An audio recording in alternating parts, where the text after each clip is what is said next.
You say you haven't been the same since you had your little crash, but you might feel better if they gave you some cash. The more I think about it, old Billy was right. Let's kill all the lawyers. Oh, hello. Hey, this is a special edition.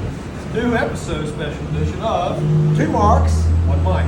We're going to show you around the reception area, okay? Follow us. Come on, guys. Did you want to hold this so your voice can be heard? The first thing you recognize when you come into Warren and Griffin is not one beautiful receptionist, but 2 beautiful receptionists. You know why that's important? Because we want people to answer phone calls individually. So that's why we pay for 2 receptionists to answer your phone call right away, person to person. Not a phone tree. You're not getting a phone tree. You're not Not- getting recording. no, You're not getting press no. 1, press 2. You're getting these beautiful women answering People. your people. Well, I can't say Beautiful women. people. Well, they're beautiful women answering our women. phones, okay?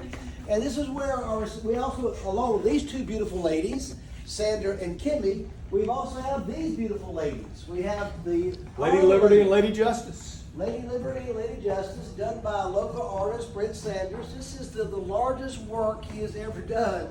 And if you can imagine, he's actually on a ladder for the majority of this because it's so tall. Not only did he paint those, we had to have him hang them to make certain they got hung Right, right. And then John Mark and I spent, hours on the USS Constitution. You remember that Saturday? I mean, we started with toothpicks. we did, and, we and did. worked our we way did. up to popsicle and finally, sticks. by 5 o'clock, And we then- got it all done. And we finally went. Well done. We finally just went and bought one. We're very proud of that. Very proud of that. The USS Constitution.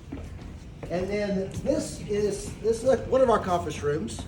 It's called the Ouija room. Ouija because of WG Ouija. And we keep our awards in here. They're displayed. Most of the awards, not all of them, but most of the awards that Warren and Griffin has received over the years, we keep them displayed in here for people to take a look at if they'd Well, like. our firm is built on a couple of core values, and that is service to clients and service to the community. And this really summarizes our service to clients and our service to our community.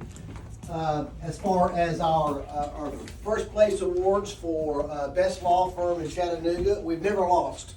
We've never lost a competition for best law firm in Chattanooga. We've never lost a competition for best personal injury law firm in Chattanooga. Never lost. We've never lost a competition for best law firm employer. Never lost. That's pretty amazing right there. And then you talk about what we do in the community with, this is something we got from the Meals on Wheels program when we sponsored that.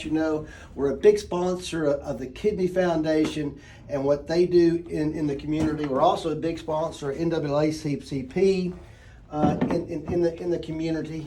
All around here, gold sponsor for the Image Awards, NAACP. And we're also very active in something called Never Text and Drive Day. And that's coming up again April the 28th of this year, where we have a big event here at Right, the office. yeah.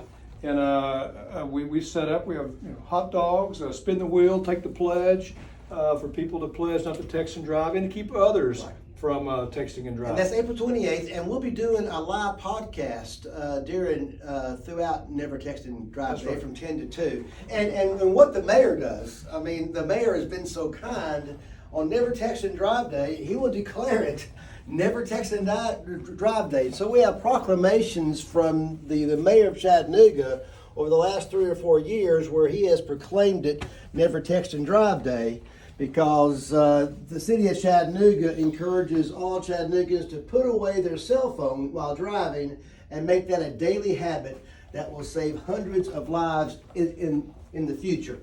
Also, it's been about, I guess the bus accident was... Yeah, one of the things that we try to champion after the Woodmore bus accident was trying to get seatbelts on buses to protect children who are riding on these school buses every day. Some of these kids... 6 children were killed and over 20 were injured because the buses don't have seatbelts. You think about the amount of time these kids are exposed riding, and some of these ride on buses for a few hours every single day without a seatbelt. So that's one of the things we try to champion. We thought it would be a good idea to have the state of Tennessee pass a law requiring seatbelts on new buses. Now, we weren't advocating on, retrofitting all the thousands of buses out there. We just felt like It was that. gonna take time and money to over a period of time, but we thought over a period of time, if this started 10 years ago, by Yeah. the time buses are retired, they would Exactly. gradually That's- be replaced with buses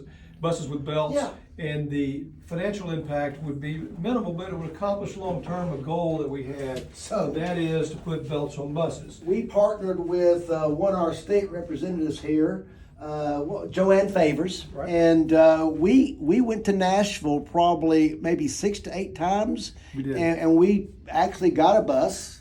We chartered a bus and packed it full of parents, Woodmore parents, to go out there and advocate seatbelts on buses. And right. so we're very proud of that. We're trying, it's still a work in progress because in Nashville, they're not willing to spend money on very much of anything. And so we're trying to say when a bus reaches retirement age after 10 years and you buy a new bus, and really it was an additional $6,000. Right. $6,000. The cost was minimal. It given was the- minimal. the- It was the- minimal. The great impact it has. One of the other things that we've been involved in heavily is with Habitat for Humanity. Yes. And one of the lawyers here has served on the board and has spent many long hours helping establish and build houses for some of the underprivileged in our community. So it's one of the other things that we're proud of is our dedication to the less fortunate in our community. Well, So- core values is service to the community, and we've always believed in, givers gain. And, Exactly. and if you give, you're gonna get back tenfold. And that's Exactly. really been one of the earmarks of our success is our community involvement, and we continue to do our community involvement. We shot a spot today for the Chambliss Center for Children. Right. And we're gonna sponsor that coming up, So thank you, everybody. This has been 2 Marks and 1 Mike. Or 2 Marks, 1 Mike. Very good. Thank you, guys.